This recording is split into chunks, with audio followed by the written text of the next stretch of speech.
Hello, ma'am. How are you? Good, how are you? Good. Good to see you today. So let's get started. We don't have a whole lot of time today.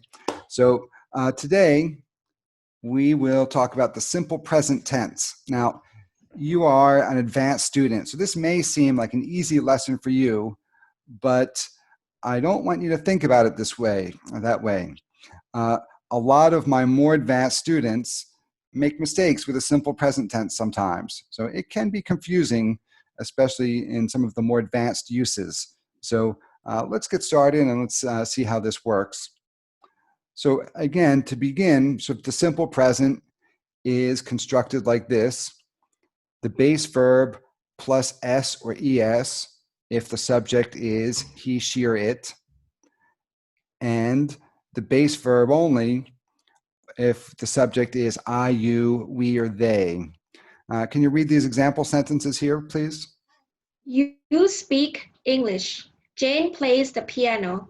They like baseball. We eat at noon. The cat drinks milk.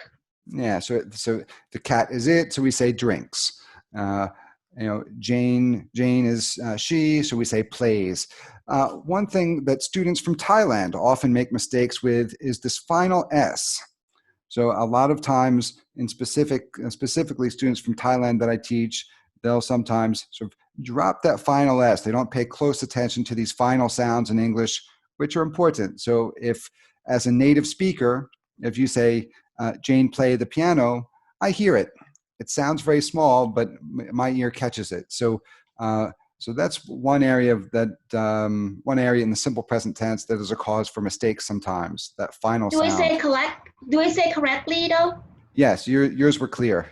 Yeah. Okay, thank you. Why don't you do one sample sentence of the present, simple present here? Can you think of just one example sentence on your own? I wash dishes every day. Perfect. Now, I want you to notice that you use the word every day. So that's another key aspect of the simple present tense. A lot of times when people think about present tense, they think right now. But that's not the tense that we use for talking about right now. Do you know this? Well, what verb tense do we use if we want to say that something is happening right now? I am studying right now. Good. That's the simple present continuous tense, the present continuous. So I am teaching, you are studying, maybe my brother is working. So if things are happening right now, we would use that verb to be plus the ing. So that's for right now. For simple present tense, we talk about things that are happening usually or always, even sometimes, never. So these are some general things that usually, always, sometimes happen. So when you say, I wash dishes every day, that's a perfect use. So let's continue. Notice here that for verbs that end in the O, CH, SH, SS, X, or Z, we add ES in the third person. So we can't just add S. And here, I'll show you why that is. So look at, you used washes. You used wash as your verb in your sentence. We'll use that for an example. So if I say, he wash, and I just add the S, wash, you can't hear the difference. So, it's very, you wouldn't be able to hear it. So we must say washes. So my point is, you really don't need to memorize these endings. It really, if you're thinking about it and you're speaking, it just flows naturally. So you can't say you catch or she catches.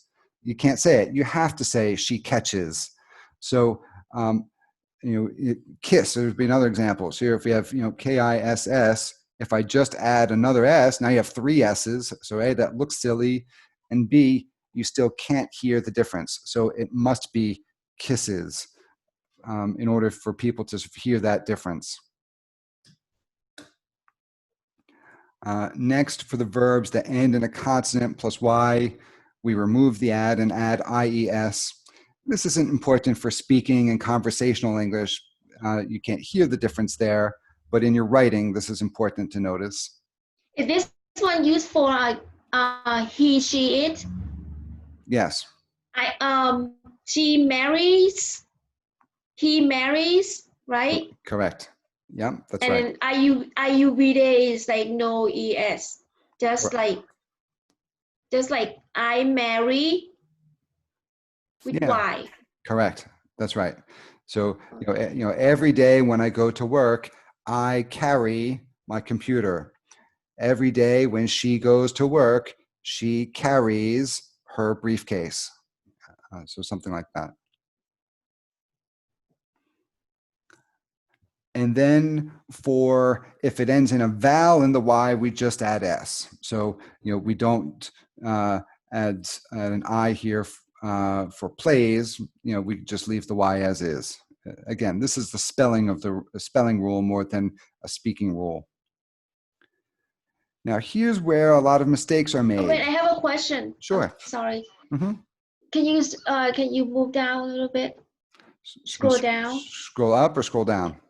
Down. Up. I want to see up. I'm Okay. seeing down. I'm sorry. Okay, you see, worry, right? And with Y, and Yes. then okay, I understand. Worry, you have to change it because no vowel sound. Okay.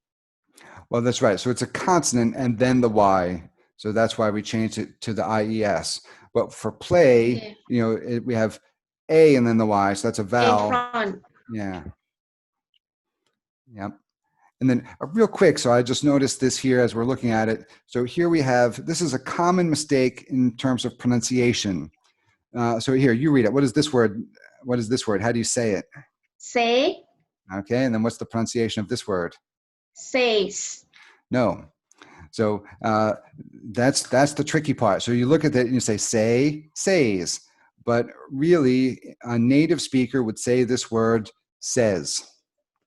So says, yeah. So Like she says. That's right. She always says, wash your hands, or my mother always says, don't come home late. Says. So again, it looks like if this word here is say. So if I add an s, it should be say, says. But no, that's not the way we pronounce it. To me, it sounds like past tense, like said, but it sounds like past tense to me, right? You're absolutely like right. said, Yeah. says.